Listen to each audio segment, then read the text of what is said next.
So hey everyone, welcome back. Today I'm going to show you how to make those spooky cute little primitive ghosts using some scrap wood and Dollar Tree items. So let's get started. Um, I'm just going to paint the scrap wood and this Dollar Tree floating shelf sign or whatever with my apple barrel white paint.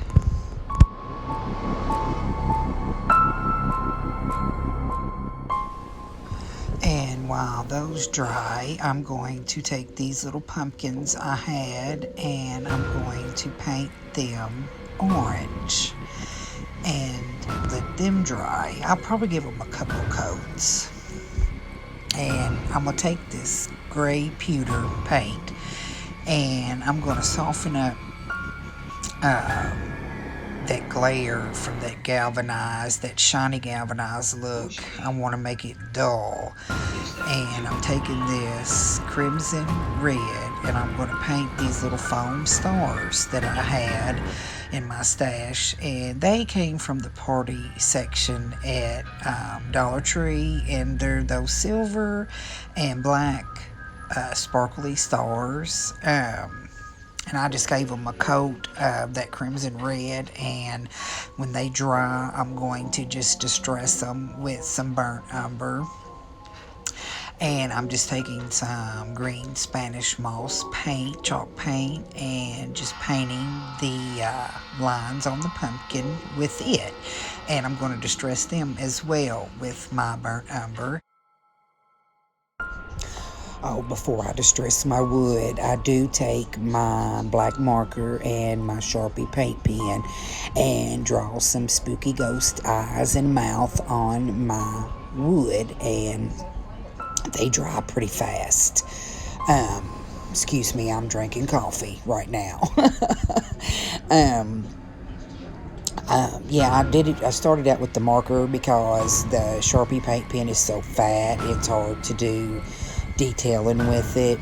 It's mostly for color, so I'm working on getting me a set of the fine tip paint pens, but right now this is what I have. So I just went on and outlined with my marker and then used my paint pen to fill it in. And now you're going to see me distress the floating shelf and the wood blocks and my pumpkins with the burnt umber and get them ready to go.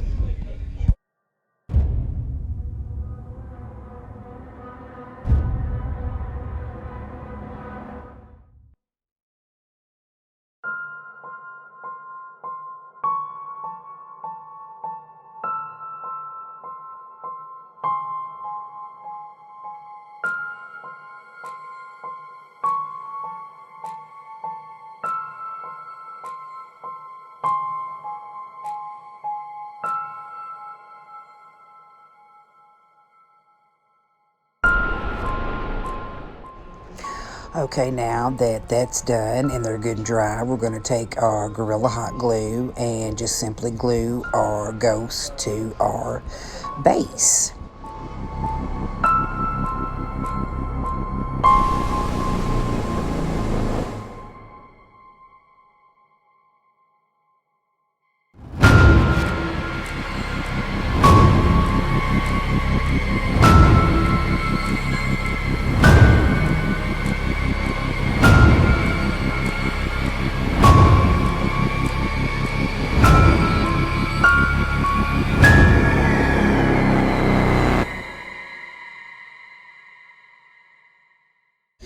Okay, now that our ghost and our pumpkins are glued down to our base, we're going to add some Spanish moss around the pumpkins and in between the ghosties.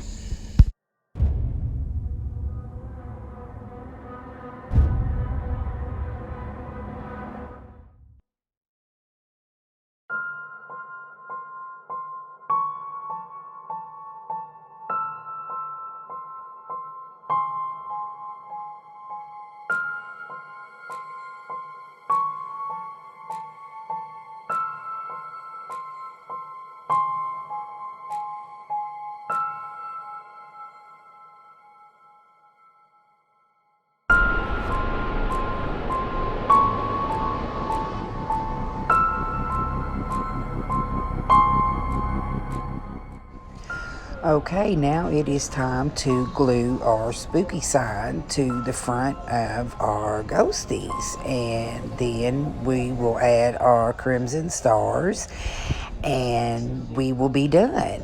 Oh, well, I did have a Dollar Tree spider, the spider rings that were purple and orange. I just painted it black, cut the ring part off, and glued it to my ghostie. So you can see they're kind of scared, the spiders on them. But I think this is so stinking cute, and I hope you guys like it because I absolutely adore it.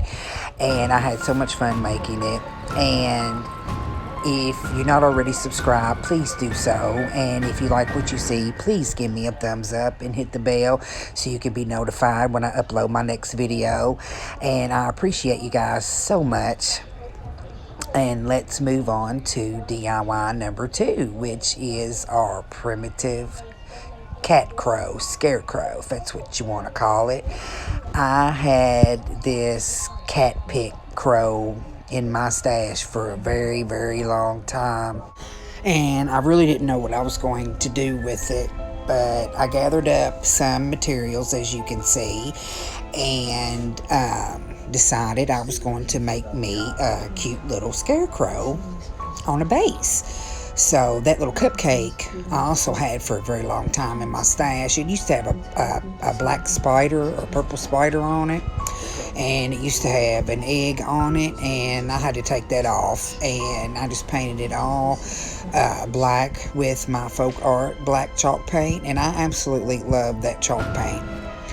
And that piece of burlap is some burlap that I've had from Joann's for a very long time that I thought I would use for the scarecrow's clothes, as you can see. And then I took another black dowel that I got from the Dollar Tree, painted it black, and that's going to be our scarecrow's arms. And when it's dry, just fold the burlap down over top and take some jute and tie it around his waist, and that's going to be his clothes.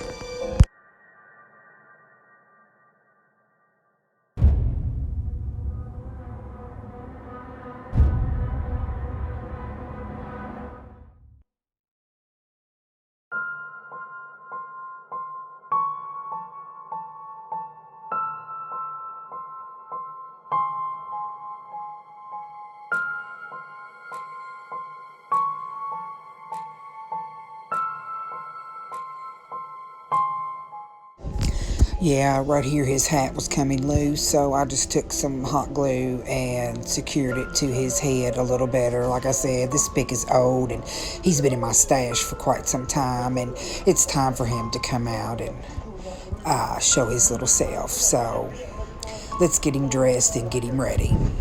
Okay, so like I said, I'm crafting my stash, and that's another one of those little stars that I had. I just painted over the sparkly with some black chalk paint, and I'm just going to glue it to the top of his hat. And now that he's done, I'm going to stick him down in his base, which is the cupcake I painted. And I'm going to take and glue all that Spanish moss on top of the cupcake, front and back, all around our scarecrow.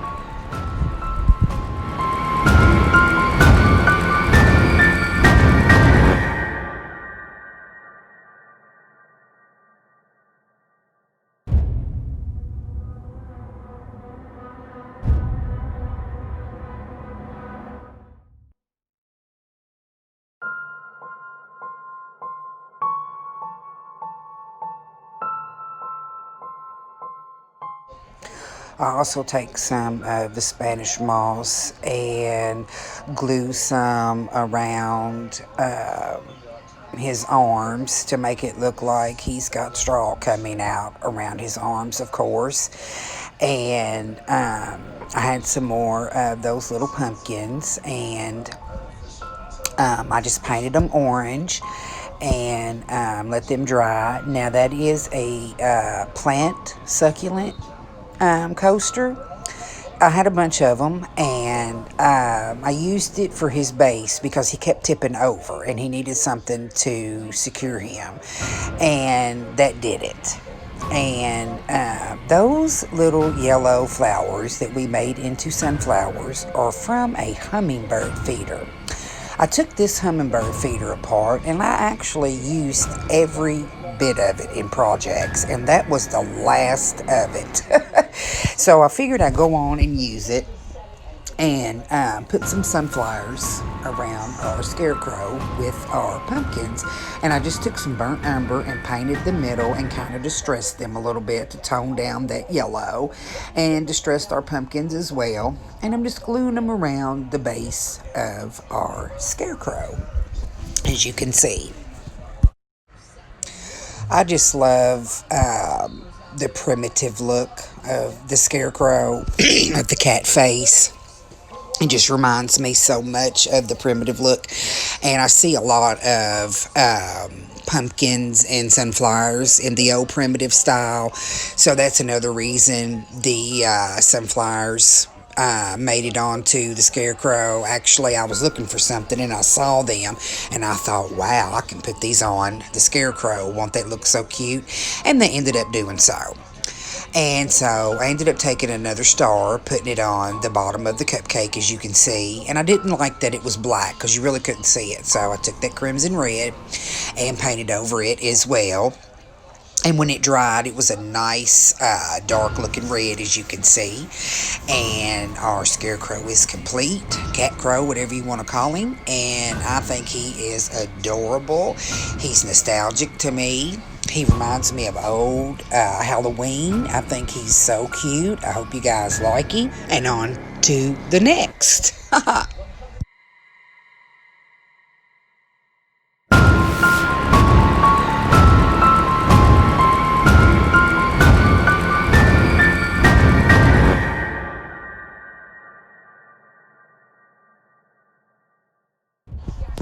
Okay, so I got these two sparkly light up jack-o'-lanterns because our foam pumpkins were sold out of my Dollar Tree when I got these. And I ended up getting some Dollar Tree bandanas, a black one and a white one. And I took the light out and the stem off, and I just turned it. You have to turn it upside down because I'm just going to stuff it all in the hole where the light was, and keep going all the way around, as you can see. And I'm just going to leave a little piece of it out for like a leaf. And I'm not going to glue any of this just in case I want to take them apart and use my bandanas for something else or whatever, which is unlikely, but I just didn't want to glue them. Anyway, and then I just stuck the stem back in there and tied a piece of Dollar Tree lace around it and a piece of this pip vine around it, and thought it was so stinking cute. And you'll see me do the white one next, and we're done with this project. Easy breezy.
here they are, cute as they can be, and I hope you guys like them. I adore them, and that orange bandana pumpkin is the reason for the black and white bandana pumpkins.